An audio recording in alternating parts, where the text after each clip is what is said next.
Welcome friends to my video of building a passively cooled gaming PC that runs off 12-volt batteries. Why would anyone need such a thing? Well, I've gotten into the kick of getting a lot of these mini PCs, like the Minis Forum UM790 Pro, to be a great computer to work from. However, desktop PCs with a graphics card are superior in many ways, because you could have the graphics horsepower to power a nice display like that, and even do some gaming on it. So this is in the process of building, and I wanted to document this part so that it is understandable of what exactly is going on here. The cooler here we have is the Noctua NH-P1. It is a totally passive cooler. However, it won't work with every CPU. I found that you could actually run a 3700X with it with no fans, and it could actually dissipate the heat. The proof of concept is with my main PC over here. Notice it's the same case. It fits. There's a 3700X, a 3090, and an 800 watt titanium power supply. So that runs off an inverter under my desk. A 4000 watt inverter, which runs off this battery pack. And it's connected via that big blue cable. So that is fine and dandy. However, the inverter takes power, let's say it takes 10 to 20% to convert DC power to AC power, and then the AC power gets sent to that, and that's 90% efficiency, and you lose about another 10% going there. So you're going to DC to AC back to DC again. So we have two places where you have a loss in conversion. And ever since I put that in, the Noctua fanless cooler, wow. I don't have all these fans running, so I did have to quote-unquote downgrade to the 3700X, but that 8-core processor is more than fine enough to be able to handle most devices. So, but it does run off 800 watt PSU. You need that for the 3090. However, I also have a 2080 Ti that I'm going to put into here that could fit into the power budget of the HDPlex 500 watt power supply. So this specific unit is designed for PCs that have no room inside, for mini PCs. I was watching, different things, and they could mount one of these units within the thing and use a power bricks like a laptop power supply in order to supply it. So the laptop power supply probably provides 19 volts up to 10 amps. So you could put a couple power supplies, and it came with some sort of a plug for it that does this circular one. I don't know what it's for. However, on the website, they do show you a pinout of where the pluses and the minuses go. So on one half of this unit is all the pluses, and on the other side, you see, like, I put a little red thing to kind of show that it's the plus. So on one side is all the pluses, so they're all combined together into one cable over here, and then they split off in these two 10AWG cables. So I am planning to run this PC directly off my battery packs. So that's to save the most efficiency and have an inbuilt power supply, a UPS backup right for the PC running from it. So just the same way as a laptop, if you disconnect it from the wall, it's going to keep running until the battery pack runs out. So technically, we're just plugging into a battery pack. So what could be the biggest concerns here? So this is a 500 watt supply, so it's not going to provide more than 500 watts. The 2080 Ti apparently runs at maximum 250 watts, and this is a 65 watt power supply, and we probably have like 100 to 150 watts in the budget over what this could provide. So we have to understand that in order to create 500 watts, we need to send in at 12 volts, let's say 12 volts nominal, about 40 amps. So that's like 480 watts. 40 amps, and that's why I'm splitting it between two cables that are designed for at least 30 amps each, 30 to 40.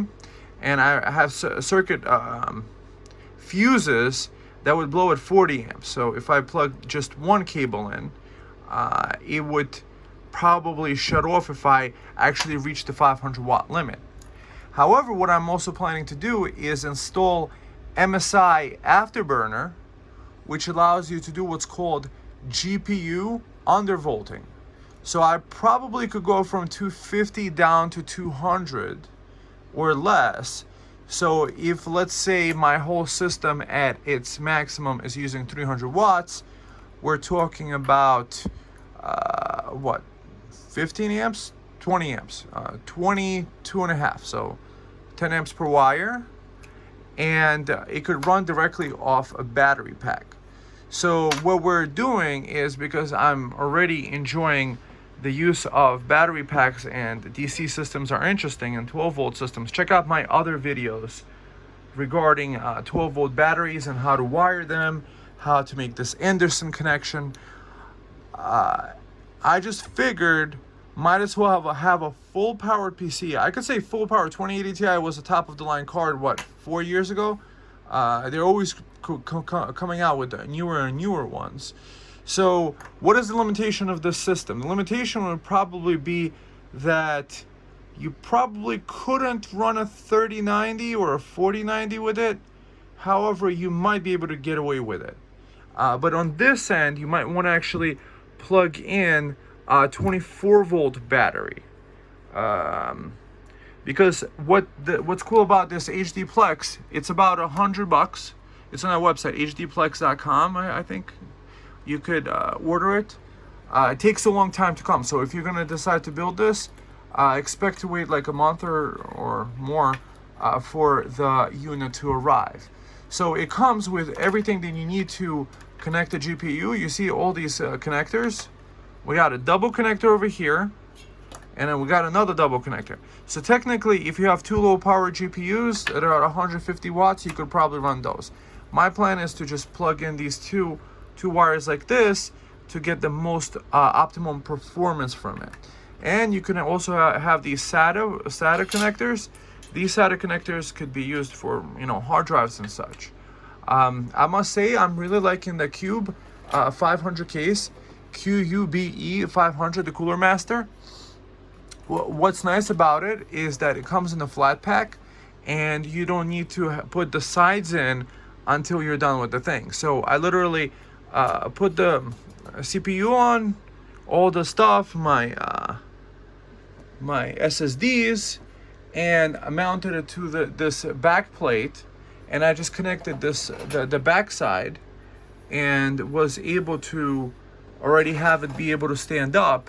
And it comes with zip ties. The HD Plex comes with these tiny little screws, these little ones, that allows you to actually mount this supply perfectly on it.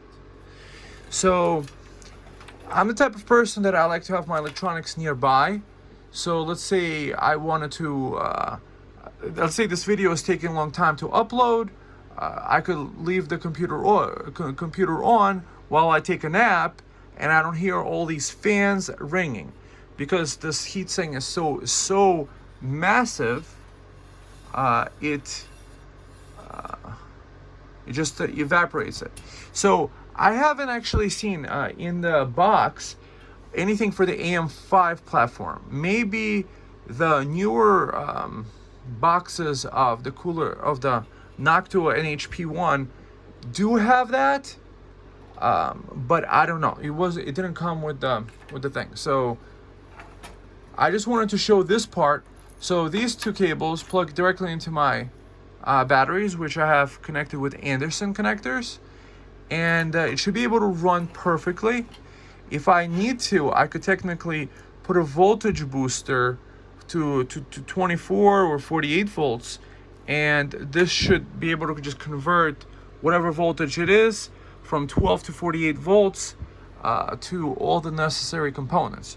We have to understand that the PC, the power supplies, the way they work is there's mostly actually 12 volt power being run all over the place.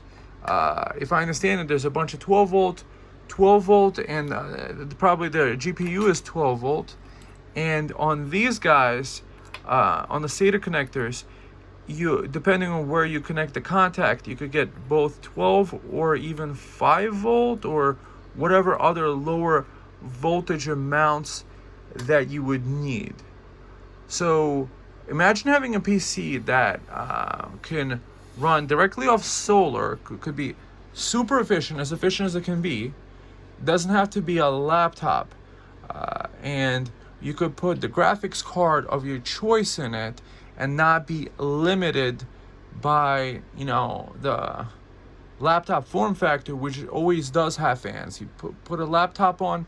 So what I'm hoping for is that most of the time when I'm doing, like, let's say YouTube video watching, browsing, that cooling fans, because the only cooling fans would be this little tiny one on the motherboard, and the two fans on the 2080 Ti on the bottom. What I'm hoping for is that they actually won't even spin up until let's say I put a game on, or I'm doing a video export, and if they do come on, because of MSI Afterburner undervolting the GPU, basically you could put less power in and get, let's say, 95 to 97% of the performance without having all the heat and the noise. So the only part would be this part being heated. However, there's going to be enough passive airflow, hopefully, for this to work. And yeah, you know, I have fun doing this. I think you might like it too. The Cube 500 case is really nice. If you've ever built a PC before, you would be actually very, very happy with it. You see, it has all this channel to actually run the wire for the CPU wire. I ran this one up through this channel back here, and so you could access the back of the motherboard, change around the cooler, so you actually don't even have to pull off the motherboard for the cooler. You could put a 2.5 SSD here, 3.5s. You could mount a whole bunch of stuff here. Actually, this is a very, very nice setup, I would say, that allows for a lot of power in one small package. So, all right, friends, let me get this the 2080 Ti in there and get it situated, and let's see in the next step with the proof of concept with it running directly off the battery, and I'll probably even put a power meter on to see how much it's pulling from the battery directly to this thing, and the results from it. I mean, we know the CPU cooler works. We know the 3700X works on the Noctua website. 3700X is one of the only processors that doesn't even require a single, like, there's even a fan that's a low powered one, that's super low speed, designed specifically for this, to kind of like help the airflow. However, this one doesn't require it, so that's why I got the 3700X. Plus, the 3700X could be bought very inexpensively, and I'm not sure if this cooler would be compatible with, let's say, the next most efficient processor since then would be that 9700X, but that's the AM5 platform, and the mounting hardware for this cooler, I didn't see it coming with an AM5 mounting hardware. I don't know if the AM4 and AM5 are compatible, so I just know they tried and tested, and I didn't even actually have a 3700X CPU on hand. I wound up buying it on eBay from a guy that upgraded his PC. You could tell because he was also selling a motherboard. So I would say overall that's really cool. I made sure not to use non-RGB RAM because if I'm napping, I don't want some like lights flickering in the room when it's dark to be able to do it. So I just love the idea of having a passive CPU and hearing these loud, noisy computers I don't appreciate, and being able to run directly from my battery, I think is really awesome. So let's get to the proof of concept and what we've learned. And now it's completed. It took a little while, but now it's done. In a Cube 500 case. In the front, we have tempered glass, and I saved the peel just for you guys. Oh yeah. That satisfying peel. Oh yeah.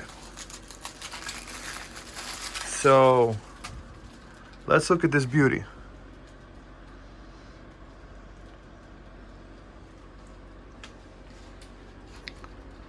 Where the cable would normally be routed for the regular power supply, we have the Anderson connectors. I already turned it on, I already tested it, it works. And I would say it's a great PC. I love this handle. I love the sturdy feet on the bottom. And there's a dust filter on the bottom too.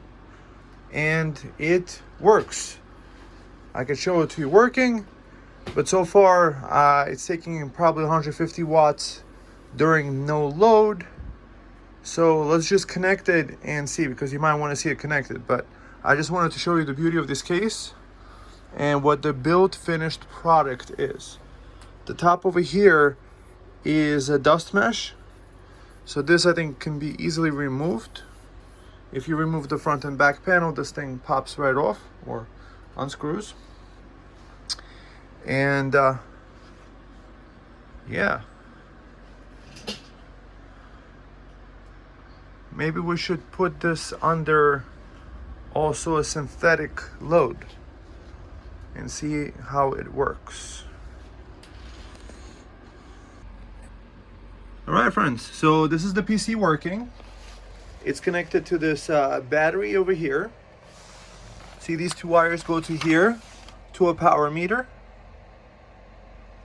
My computer's using 100 watts right now, and it's playing a 4K YouTube video. So that's just the PC, obviously, not with the monitor included. So what's nice about having this system over here is that it gives me access to the full graphics performance of a full video card. And I have a UPS, an uninterruptible power supply.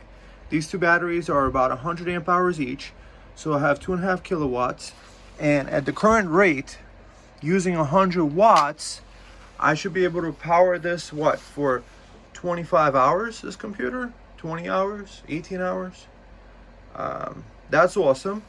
And what's more awesome is that there's nothing to hear. Maybe there is something, I don't know. There's probably more ambient background noise. Up here is a little mesh, so that gets warm. Next order of business, I'm probably going to cover up that GeForce RTX logo with Tessa tape to completely make it blacked out, so that if I'm napping, I don't have this glow from the computer telling me they have an RTX card which I know I have an RTX card because I bought it, but I don't need to know this at night, with a green glow coming from the PC. So what's the benefit of this? Well, I'm kind of saving energy, and this is a proof of concept for those that are looking to have a full gaming system, and perhaps you're off grid, perhaps you're in an RV, perhaps you're running off 12-volt batteries, and having that passive cooler is nice too. So I have the least amount of fans, so you're using 100 watts. That's really awesome. 98 watts. So probably going to use more if I'm playing a video game. However, I do want to get this video out and show you that this can be done, and that I'm happy with what worked here. And if I'm taking a nap, my bed is right next to over here. So if I don't have to hear the computer humming, let's say I put a video to render and I want to take a nap, perhaps I will hear the noise from the GPU. However, anyways, it's nice. I just like the idea. I like doing something that's a path less taken. And guys, tell me what you think about this 12-volt computer, 12-volt full gaming PC with an RTX card. This would be an awesome gaming setup. Well, especially this PC would be awesome to build, even using used parts. So 2080 Ti on the used market you could probably get for like $200. The CPU, I told you I got it for like 80 or 90. The board you could probably get for like $50. The case is another 90. And the CPU cooler is about 120. The power supply thing is $100. However, if you're gonna build it one time, that's kind of awesome. I just find that having a graphics card with so much video playback that we do on the computer, and the smoothness that it gives, because before this I was using this little mini PC over here. This is a fanless mini PC, so it's off now. It has the 7730U fanless, so it's nice. I could have it on, just turn off the monitor. However, I did not like the graphical performance on it. It has Vega graphics, so if it had the 780M or maybe the 680M minimum graphics, that would be maybe okay. However, video playback wasn't as pleasurable as it is on my MacBook or on my iPad, things like this. So overall, proof of concept, it works, it's fun. I'm excited about it, and tell me what you guys think. How many of you are running a full desktop PC directly off a battery? Maybe first of its kind, or maybe nobody else needs to do it. However, I'll try to link you guys to all the things. The Amazon stuff is going to be affiliate links. Doesn't cost you nothing. The HD Plex is a link to the website, so I'm not earning anything from that. And probably buy a lot of these parts used from eBay. For example, the case, the Cube 500, I wasn't able to get it on Amazon for cheap. I was able to get it on eBay from Newegg. It came brand new, really awesome. The CPU cooler, it wasn't available on Amazon until like September, and I wanted it sooner, so I bought it used, pretty much open box for the same price. I was happy about that. So guys, shop around, do the best you can. And what do you guys think? Are you building your off-grid 12-volt powered PC? I haven't put it through the tests yet. If anything, I'll leave commentary about it later. The most important thing is that it works. I can get most of my work done. I don't play much video games. I do make YouTube videos, so perhaps I'll render a video with it, install some Resolve, take care of the stuff. And alright friends, I'll see you in the next one. Thumb it up and have a great day. Bye bye.